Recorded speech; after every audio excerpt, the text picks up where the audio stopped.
அனைவருக்கும் வணக்கம். இது உங்கள் மலை சேனல். நான் உங்கள் அகிலா. இன்றைக்கி இந்த வீடியோவில் என்னோடய பர்த்டே விலாக் தான் பார்க்க போகிறோம். வாங்க இன்றைக்கி நான் என்னென்னலாம் பண்ணேன்னு பார்க்கலாம்.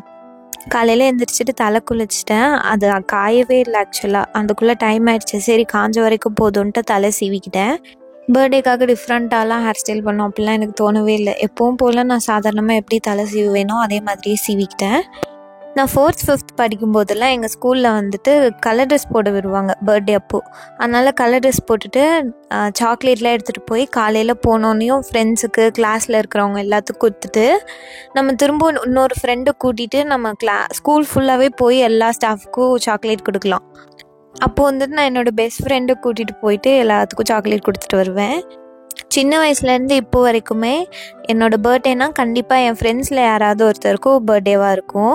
அதே மாதிரி எப்போவுமே நான் அந்த நம்ம கேங்காக இருந்தோன்னா அதில் 2 பேருக்கு கண்டிப்பாக ஒரே நல்ல பர்த்டே வரும்ல, அந்த மாதிரி தான் என்னோடய பர்த்டே வரும். நான் 6th அப்புறம் படித்த ஸ்கூல்லலாம் வந்துட்டு இந்த மாதிரி கலர் ட்ரெஸ்லாம் அலௌட் இல்லை. அதனால் அந்த ஸ்டேஜுக்கு அப்புறமே எனக்கு பர்த்டேனா ரொம்ப எக்ஸைட் ஆகாது. அதுலேருந்தே கொஞ்சம் நார்மல் டே தான் அப்படின்னு தோண ஆரம்பிச்சிடும். எங்கள் அம்மாவும் அடிக்கடி சொல்லுவாங்க, நம்ம பர்த்டே அன்னைக்கு ஒரு வயசு ஆகுதுன்னு வருத்தப்படக்கூடாதுன்னு தான் நம்ம பர்த்டே வந்து கொண்டாடுறோம் அப்படின்லாம் சொல்லுவாங்களா. அதனால் அதுக்கப்புறமே ரொம்ப பர்த்டேனா செலிப்ரேட் பண்ணோம் அப்படின்லாம் தோணாது. சின்ன வயசுலேருந்தே அப்படி தான். ஏதாவது எனக்கு கேக் வெட்டணும் அப்படின்னு தோணுச்சுன்னா நான் வந்து யாராவது வாங்கிட்டு வந்து வெட்டணும், சர்ப்ரைஸாக இருக்கணும் அப்படின்லாம் நினைக்க மாட்டேன். நானே போயிட்டு எனக்கு பிடிச்ச கேக்கு வாங்கிட்டு வந்துட்டு வெட்டிடுவோம். அப்போது வந்துட்டு ஒரு பர்த்டே அன்னைக்கு எனக்கு கேக் வெட்டுறதுக்காக வாங்கலான்னு போனோமோ, அப்போது அந்த கேக் ஃபுல்லாகவே வந்து கலராக ரோஸ் மாதிரி டெக்கரேட் பண்ணியிருந்தாங்க. சின்ன வயசுலேருந்தே இந்த கேக்கில் வந்து ரோஸ் மாதிரி இருந்ததுன்னா அதுக்கு வந்துட்டு சண்டை போட்டுப்பாங்கல்ல சின்ன பிள்ளைங்களாம். அது மாதிரி நானும் சின்ன வயசுலலாம் சண்டை போட்டுப்பேன்னா அந்த வருஷம் வந்து அந்த கேக் ஃபுல்லாகவே ரோஸாக இருந்தது. ரொம்பவே சந்தோஷமாக இருந்தது. இப்படி தான் ஒரு பர்த்டேவாக போகும். இன்றைக்கி வந்துட்டு அம்மா மதியானம் எனக்காக நிறைய ஃபுல் மீல்ஸ் வந்துட்டு சமைச்சாங்க. நானும் வந்துட்டு காலையில் கிளம்பிட்டு காலேஜ் போயிட்டு மதியானம் வீட்டுக்கு வந்துட்டேன். ஃப்ரெண்ட்ஸ்லாம் வந்துட்டு கிஃப்ட் கொடுத்துருந்தாங்க. அதெல்லாம் ஓப்பன் பண்ணி பார்க்கலான்னு சொல்லிட்டு அதுதான் ஓப்பன் பண்ணேன். ஃபர்ஸ்ட் கிஃப்ட் வந்து எனக்கு சீனியர் அக்கா கொடுத்துருந்தாங்க.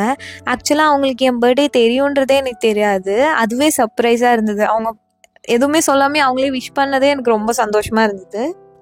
ஏன்னா யாருக்குமே என்னோடய பர்த்டே வந்துட்டு அவ்வளோவா தெரியாது. அதனால் அவங்க வந்துட்டு கிஃப்ட் கொடுத்துருந்தது வந்து எனக்கு ரொம்பவே சர்ப்ரைஸாக இருந்தது. அதுலேயும் அவங்க ஒன்றொன்றையும் பார்த்து வாங்கியிருக்காங்க. இப்போது இதில் என்னென்ன இருக்குன்றதை பார்க்கலாமா? இதில் வந்துட்டு அந்த 2 கலரில் நெயில் பாலிஷ் இருந்தது. அதுலேயும் வந்து பர்பிள் கலர்லேயும் பிங்க் கலர்லேயும் இருந்தது. அதுவே எனக்கு ரொம்ப பிடிச்சிருந்தது. அதுக்கப்புறமா வந்துட்டு ஒரு ரப்பர் பேண்ட் பேக் மாதிரி இருந்தது. அதுலேயும் கலர்ஃபுல்லான ரப்பர் பேண்ட்ஸ்லாம் இருந்தது. அதுக்கப்புறம் ஒரு தோடு, அது ரொம்ப அழகாக இருந்தது. இன்றைக்கி வந்துட்டு என்னோடய பர்த்டே வந்து எப்படின்னா ஐப்பசி 20 வியாழக்கிழமை நவம்பர் 6 தான் நான் பிறந்தேன்.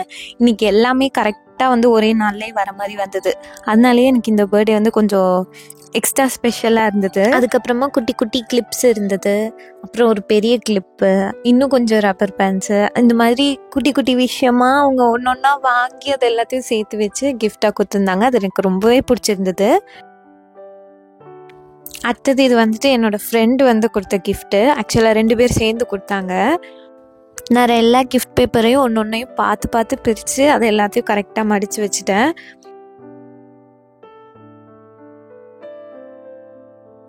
இவ வந்துட்டு நான் ப்ரொஃபஸர் ஆகணுன்றதான் என்னோடய ஆசைன்றனால க்ரீன் பென் வந்து கிஃப்ட் பண்ணியிருந்தா. சைன் போடுறப்போ க்ரீன் பெனில் தான் சைன் போடணும் அப்படின்னு சொல்லிட்டு அதை தான் ஃபர்ஸ்ட் கிஃப்ட் பண்ணியிருந்தா. அதுக்கப்புறம் ஒரு கிஃப்ட்டு இது என்னென்னா, இந்த கண்ணாடிக்குள்ளே வந்துட்டு ஒரு குட்டி பொம்மை பலூன்ஸ் வச்சுட்டு பெஸ்ட் விஷஸ்ன்னு சொல்கிற மாதிரி அதுலேயே லைட் எறிகிற மாதிரியும் இருந்தது. இதுவும் வந்துட்டு பார்க்குறதுக்கு ரொம்ப அழகாக இருந்தது. எனக்கும் ரொம்ப பிடிச்சிருந்தது.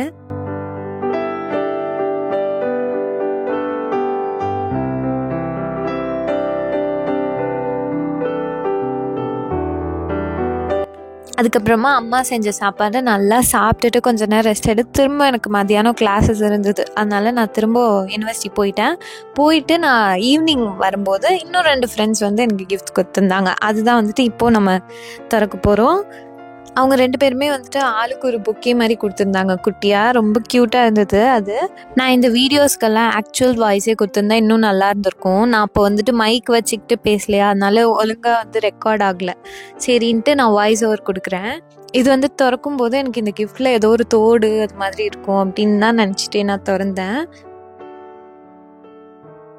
ஆனால் அதில் நெயில்ஸ் இருந்தது. நான் ஆக்சுவலாக நேற்று அந்த ஷார்ட் வீடியோ போட்டிருந்தேன் இல்லையா, நெயில்ஸ் போடுற மாதிரி, அதை வச்சுட்டு இவன் வந்து நெயில்ஸ் எனக்கு வாங்கியிருக்கா. அதுவும் என்னோடய ட்ரெஸ்ஸுக்கு மேட்சாகவே இருந்தது. இது வந்துட்டு நான் கொஞ்சம் கூட எக்ஸ்பெக்ட் பண்ணவே இல்லை, இதில் நெயில்ஸ் தான் இருக்கும் அப்படின்னு சொல்லிட்டு நான் எதிர்பார்க்கவே இல்லை. அதுவும் அந்த நெயில்ஸ் வந்து எனக்கு ரொம்பவே மேட்சிங்காக இருந்தது. அடுத்த கிஃப்ட்டை நம்ம இப்போ ஓப்பன் பண்ணலாம்.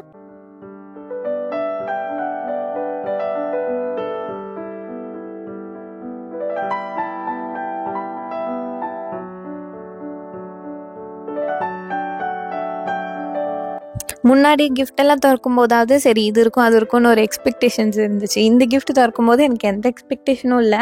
ஆனால் திறந்தோடனே இந்த தோடு அது மாதிரிலாம் இருந்தது. அதை பார்த்தோன்னே கொஞ்சம் எக்ஸைட் ஆகிடுச்சு. அதுலேயே குட்டி குட்டி தோடு வளையல் அது மாதிரிலாம் வச்சுருந்தா. இல்லையோ எப்போவுமே இந்த குட்டி குட்டி பொருள்லாம் நிறையா இருந்துச்சுன்னா நமக்கு எப்போவுமே எக்ஸைட் ஆகும் இல்லையா, அதனால நான் ஒன்று ஒன்றா எடுத்து பார்த்துட்டே இருந்தேன். அடுத்தது வந்துட்டு இதுலேயே வந்துட்டு கிளிப்பு வளையல் இது மாதிரி ஒவ்வொன்றா இருந்துச்சு. எல்லாமே வந்துட்டு பார்க்குறதுக்கு ரொம்ப அழகாக இருந்தது. அதுக்கப்புறம் உள்ளே வந்துட்டு ஒரு கர்ச்சீஃப் இருந்தது. சரி சாதாரணமாக ஏதோ கர்ச்சீஃப் கிஃப்ட் பண்ணியிருக்கா போல் அப்படின்னு சொல்லி நான் ஓப்பன் பண்ணேன். ஆனால் அதில் வந்துட்டு என்னோடய நேம் எழுதி ஹாப்பி பர்த்டே அப்படின்னு போட்டு இருந்தது. அதுலேயும் எம்ப்ராய்டரி போட்ட மாதிரி. இது நான் நிஜமாக நினச்சி கூட பார்க்கல இப்படி அவள் பண்ணுவா அப்படின்னு சொல்லிட்டு. அதுலேயும் அவள் வந்துட்டு நைட்டெல்லாம் உட்காந்துட்டு கண்ணு முழிச்சு போட்டிருக்கா தூங்காமல். அதுலேயும் அவள் என்னோடய ஃபுல் நேமையும் போட்டிருக்கா. நான் வந்துட்டு இது சத்தியமாக அவள் வந்து எனக்கு இந்த மாதிரி கிஃப்ட் பண்ணுவான்னு எக்ஸ்பெக்ட் பண்ணவே இல்லை. ரொம்பவே எனக்கு பிடிச்சிருந்தது. கண்டிப்பாக நான் இது எல்லாத்தையுமே பத்திரமா வச்சுப்பேன். எனக்கு வந்துட்டு எப்போவுமே பீச்சில் போயிட்டு பர்த்டே செலிப்ரேட் பண்ணோம் அப்படின்னு ஒரு ஆசை எப்போவுமே இருந்துகிட்டே இருந்தது. சரி போன டைம் தான் முடியல, இந்த டைம் கண்டிப்பாக நான் பீச்சில் போய் தான் கேக் வெட்டுவேன்னு சொல்லிட்டு நாங்கள் ஒரு கெஃபேக்கு தான் போனோம். சரி சின்னதாக சிம்பிளாக ஒரு பீஸ் கேக் மட்டும் வாங்கி நம்ம வெட்டிக்கலாம் அப்படின்ற ஐடியாவோடு நாங்கள் போனோம். அங்கேயும் போயிட்டு கேக் வாங்கிட்டு நான் பீச்சுக்கு போகிறதுக்குள்ளேயே இருட்டுற மாதிரி ஆயிடுச்சு. கொஞ்சம் தான் வெளிச்சம் இருந்தது. அங்கே பக்கத்தில் வந்துட்டு ரெசார்ட்லாம் இருந்தனால அந்த வெளிச்சம் இருந்தது. நான் வந்துட்டு ஈவினிங்க்கு இன்னொரு ட்ரெஸ் சேஞ்ச் பண்ணிக்கிட்டேன். இதுவும் ஆக்சுவலாக பர்த்டேக்குன்னு வாங்கலை, பார்க்கும்போது நல்லா இருந்துச்சுன்னு அம்மா வாங்கி வச்சுருந்தாங்க. சரி அதை நம்ம ஈவினிங் போட்டுக்கலான்னு சொல்லிட்டு நானும் என்னோடய பீச்சில் பர்த்டே செலிப்ரேட் பண்ணுற கனவையும் ஃபுல்ஃபில் பண்ணிட்டேன். நானும் வந்துட்டு ஒரு 2-3 நாளாக வந்து நம்ம பீச் பர்த்டே செலிப்ரேட் பண்ணுறோன்ட்டு பின்ட்ரெஸ்ட்டில் அதுக்கேற்ற மாதிரிலாம் சில விஷயங்கள்லாம் பார்த்து வச்சுருந்தேன். ஆனால் வந்துட்டு இருட்டினால அது எதுவுமே பண்ண முடியல. இருந்தாலும் இந்த பர்த்டே வந்து ரொம்பவே பீஸ்ஃபுல்லாக காமாக ரொம்ப சந்தோஷமாக நல்லா இருந்தது. யூடியூப்பில் நிறையா பேர் வந்துட்டு எனக்கு விஷ் பண்ணியிருந்தீங்க. எல்லாருக்குமே ரொம்ப ரொம்ப நன்றி. இதான் என்னோட சிம்பிளான ஒரு பர்த்டே செலிப்ரேஷன் vlog. இந்த வீடியோ வந்து உங்களுக்கு கண்டிப்பாக பிடிச்சிருக்கும்னு நினைக்கிறேன். இவ்வளோ நேரம் பொறுமையாக இந்த வீடியோ பார்த்ததுக்கு நன்றி.